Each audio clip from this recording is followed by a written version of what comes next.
Disabled soldiers call off their protests following an assurance to resolve their problems.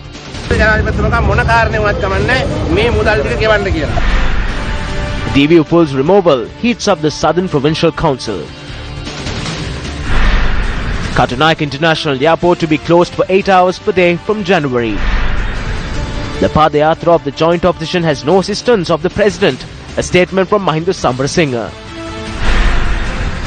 The love of the girl who died after being run over by a train found dead mysteriously.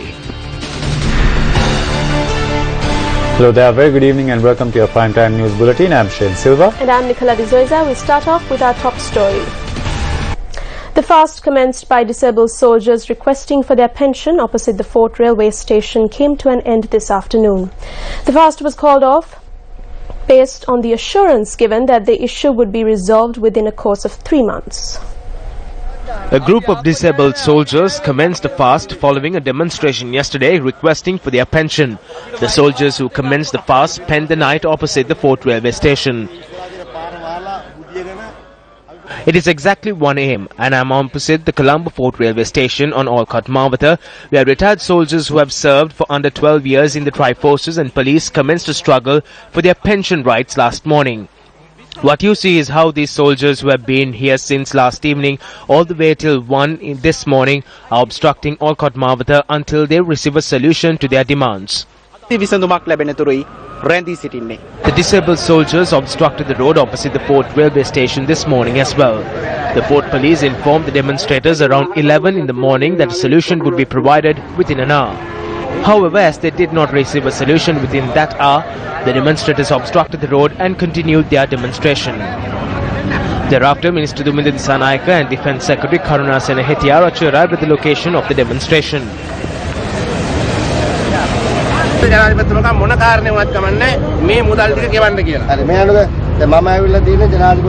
Okay, now listen, I am here to convey what the President said. So please accept this decision and return to your homes. This is being given to you.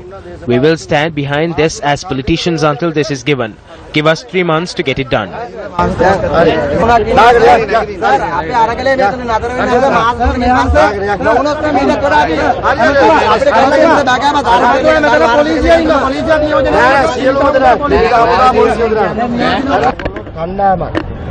To the Tri-Forces and the police and everyone, a team of around 4 or 5 of you collaborate with the Defence Secretary. I will intervene too. If there is an issue, we'll discuss it.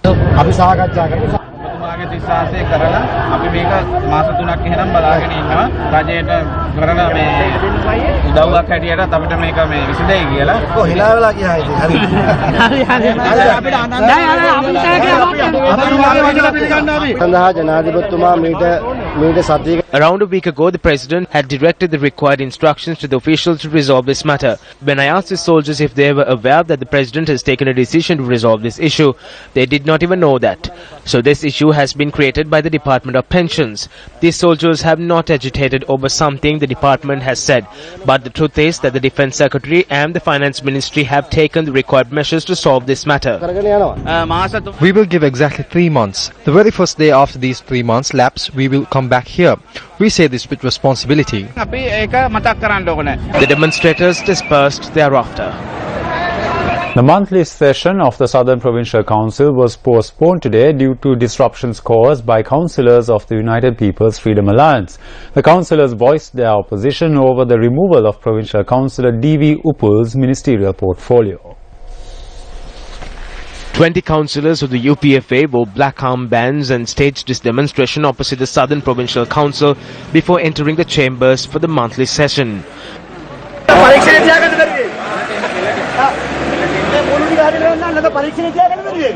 The councillors thereafter entered the Provincial Council building. Before the commencement of the meeting, a group of ministers including DV Upul conducted a discussion with Chief Minister Shan Vijayalal.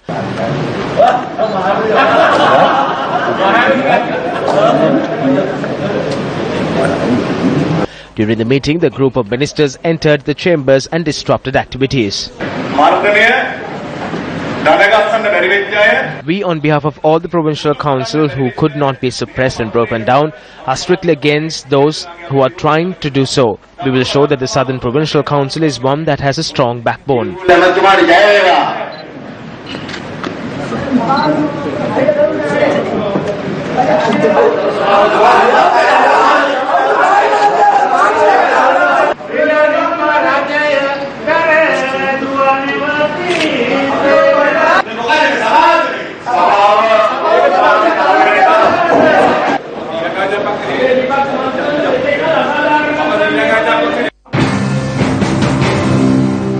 On the 2nd, I will take a decision and get into the streets. I will create an organization. It will be in the business of catching thieves. Even as I speak, we know where illegal goods are being kept and where state property is being kept in people's homes. I am not looking for any post now because I left my post. I was stripped off my post because I stood tall with Mahinda Rajapaksa. Majority of them are saying that they have a majority of the ruling party. But a majority of the power of the UPFA is with us. But we do not know the behavior of the UMP and the JVP. So we will see how it goes in the future. He was removed from his portfolio with no inquiry nor listening to the public mandate. What is the accusation against him? We are ready to give up our post at any given time. We want to convey the message to the public that we are ready to give up all our posts and go in for this battle.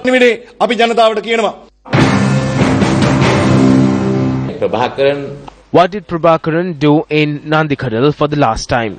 He gathered the Tamils in our country and created a human shield for his safety.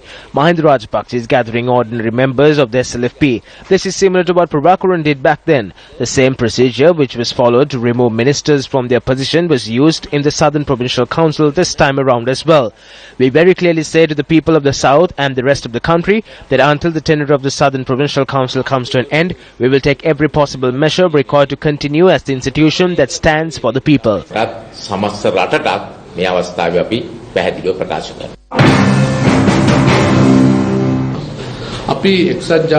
As a group representing the UMP, all the councillors have decided to give the required support to the Honourable Chief Minister and the Chief Cabinet of Ministers in order to take this provincial council forward.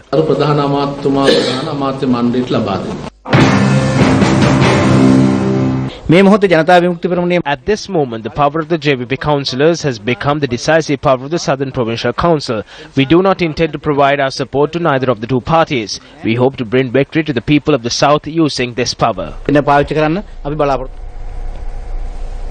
Convening a media briefing today, the joint opposition stressed on the proposed Padayatra. The Padayatra is an occasion which the joint opposition is preparing itself from all aspects. The current UNP-led government, which against the public, against democracy and good governance, and is on a dangerous economic path which leaning towards the West, is dawning upon their defeat and towards a people-friendly era. We have identified the challengers to defeat the efforts made by the government through their votes in Parliament and are bringing our struggle from within Parliament to workplaces as well as the streets. What can you say about the extension of the 2-year agreement between the SLFP and UNP? On one hand, our fellow ministers accused us saying that it is a joint opposition who has undertaken the contract of the UNP government. But now, while making these accusations at us, they themselves are saying that they will extend the agreement with the UNP up to 5 years. This shows who has actually undertaken the contract. They say the disciplinary action will be taken against the MPs who will take part in the Padayatra. If there is no underhand dealing with the UNP, no one in the SLFP can say that participating in this march is a violation of our discipline. If they are in fact saying this, it is a laughing matter. The party's discipline is in no way an obstacle for us when it comes to supporting the public, helping them during hard times and raising our voices against forces that will harm the country. The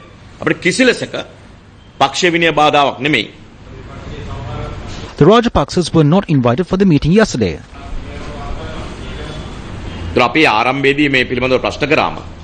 we informed the President about this, he blamed the officer in charge of this matter. He wanted the officer to convey the message to Chamal Rajapaksa, saying it was not something he did. ඔව් අතින් ඒක සිද්ධ වෙලා නැහැ කිය. Convening a media briefing today, Minister Mahinda Samarasinghe expressed his views on the Padayatra organised by the joint opposition. The Udasana Cabinet Mandalaya. When Cabinet convened this morning to discuss Cabinet papers, His Excellency the President spoke on this matter. He very clearly stated that he, as the head of state, does not support the Padayatra organised against the government. He also stated that he condemns this. ඒක හෙලා දකින්නවා කියන එකත් එතුමා ඒ අවස්ථාවේදී පැහැදිලිව ප්‍රකාශ කරා. ඉදිරි පළාත් පාලන මැතිවරණය මේ හංසයා ලකුණින් ඉදිරිපත් වෙනවා කියලා නෑ. කවුද ඔය කියන්නේ?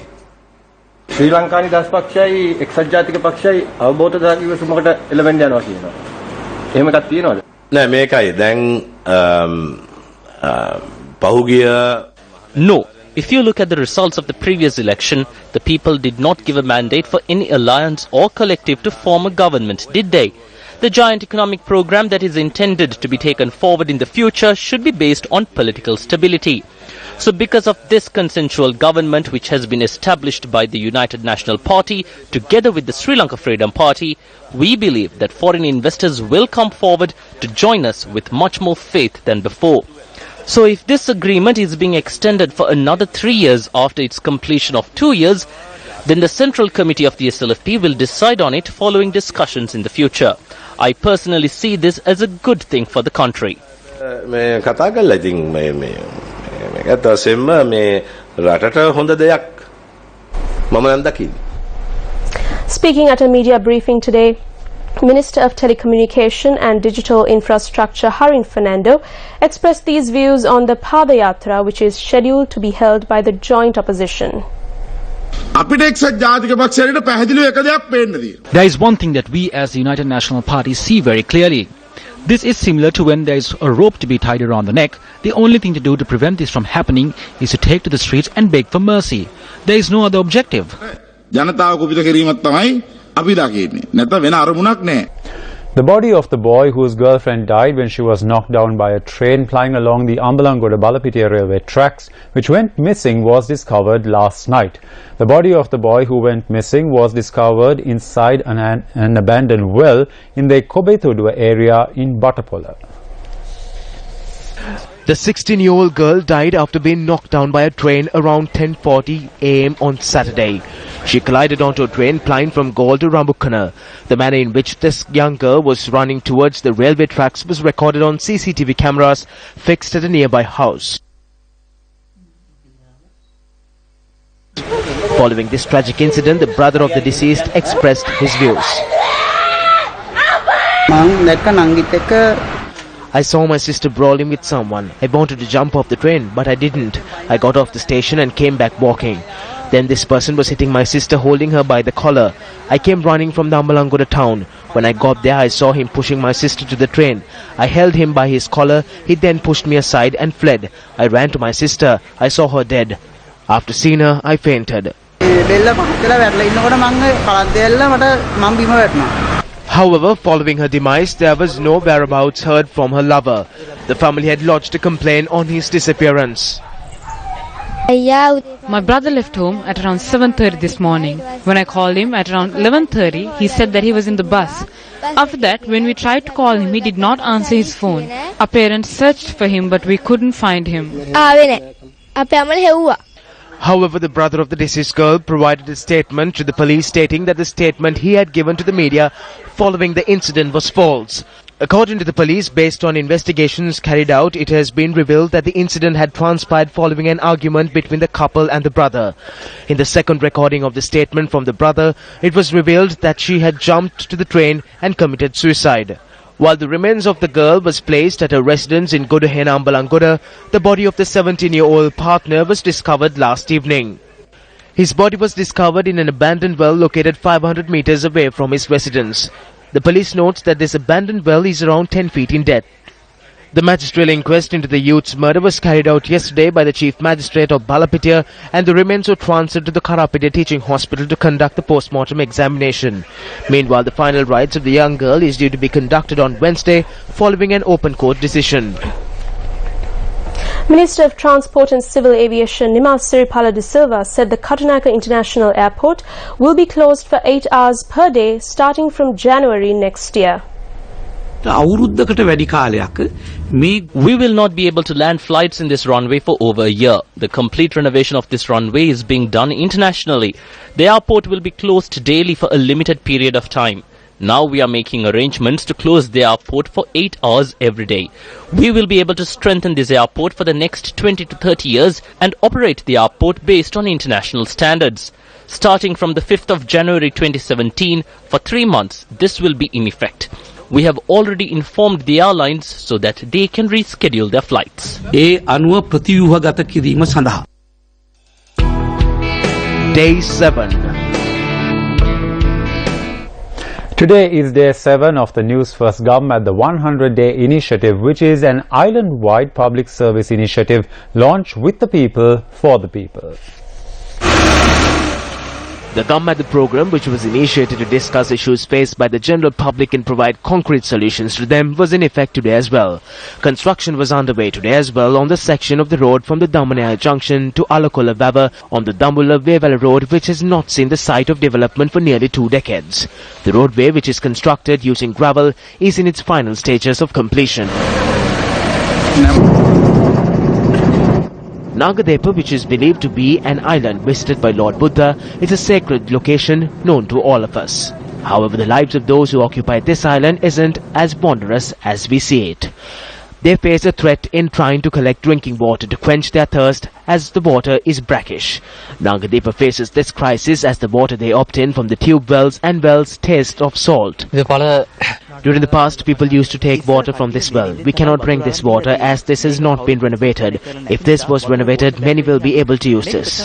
We can take clean drinking water from this well only until April. The other is we have to bring water from far away. We have to spend about 1,500 rupees every month for water. Even though the water they collect during the rainy season seems adequate, it only is for a few months that the rains persist. This has caused a severe drinking water crisis among the locals of Nagadepa. The Newsfirst Gum at the 100-day initiative has joined hands with the people to provide a solution to this drinking water issue.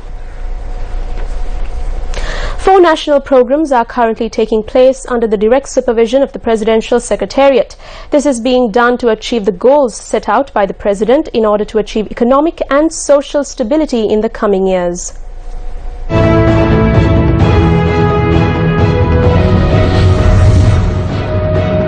President Maithripala Sirisena has commenced a number of projects under his watchful eye in order to accomplish the manifesto he presented during the presidential election under the theme Maitri Rule, a Stable Nation. The National Programme on the Prevention of Chronic Kidney Disease, National Drug Prevention Programme, National Food Production Programme and the National Programme on Environmental Conservation are among the projects which are being successfully initiated. These projects are being carried out by various task forces established for its purpose. The project, which aims to completely wipe out the chronic kidney disease, which is widespread in the dry zone of Sri Lanka by the year 2018, is one such project of much significance. The program aims at preventing the disease and looking into the welfare of the patient and family. The creation of a drug-free nation is in effect with the target of completely freeing the country's state revenue made up of excise income by the year 2020. The National Food Production Programme is in effect with the objective of increasing the production of rations, vegetables and fruits within the country free of toxins. The National Programme on Environmental Conservation is underway under the direct supervision of the President with the sole objective of conserving Sri Lanka's natural resources for the sake of future generations. Meanwhile, the Presidential Secretariat is in motion of formulating yet another national programme for the safety of children.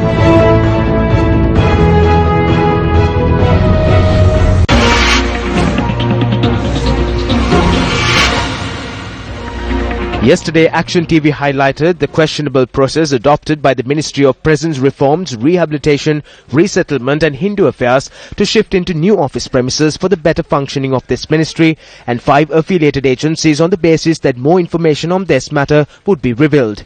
However, the Secretary to the Ministry issued a release to us today explaining the circumstances and background to this situation. On the 20th of March, Action TV highlighted how these office premises located in Kolpiti were to be taken out on rent in violation of the established processes and government procurement procedures. Although Action TV revealed in on 4 consecutive occasions the questionable process being adopted, the Secretary to the Ministry chose to respond to Action TV only after yesterday's report in this regard. It should be noted that the Ministry of Prison Reforms, Rehabilitation, Resettlement and Hindu Affairs abandoned its effort to rent out the office premises after the Action TV revelations and recommenced the process again in May this year through conniving and questionable means. The release issued by the Ministry today only addresses one question raised by Action TV yesterday. That is none other than confirming that the furniture from the Ministry's present office premises to the new premises were being transported by prison inmates. According to the statement, the Secretary notes that since the prison department falls under this ministry, the prison inmates were utilized for this purpose. It is true that the prisons department falls under the Ministry of Prison Reforms, Rehabilitation, Resettlement and Hindu Affairs. However, this is merely for documentary and administrative purposes. However, the Secretary to the Ministry in his statement says that the inmates were mobilized for this purpose as they did not want any payment to flow to the third-party contractors. It would appear that the Secretary to the Ministry is attempting to state the fact that public funds have not been misused.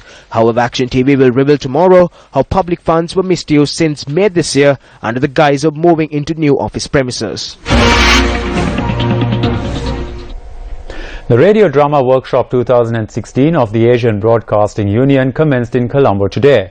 The workshop is being hosted by MBC Networks. Senior officials of the Capital Maharaja Organization Limited were also present for the workshop. The three-day workshop, which will conclude on the 29th of this month, will share key milestones in the commissioning and creative journey of audio drama, sharing practical strategies, SWOT analysis, support and mentoring. The workshop aims to provide much-needed exposure and training to the staff of ABU members in further enhancing radio drama in their own stations. The Strategy Summit 2016 organized by CS Sri Lanka commenced this morning amidst the presence of many high-profile business leaders. The two-day summit brought together internationally renowned strategy professionals who shared their expertise and insight to redefine the Sri Lankan corporate sector. The event, which saw the participation of managing directors, country heads, executive directors and other corporate professionals, will conclude tomorrow.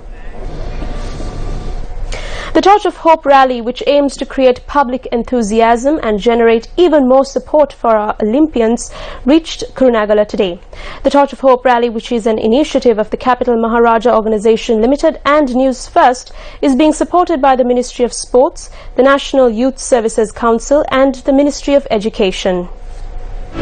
Motorcade carrying the Torch of Hope commenced its journey from Matale today after having received blessings at the Sri Muttumari Amman Kovil.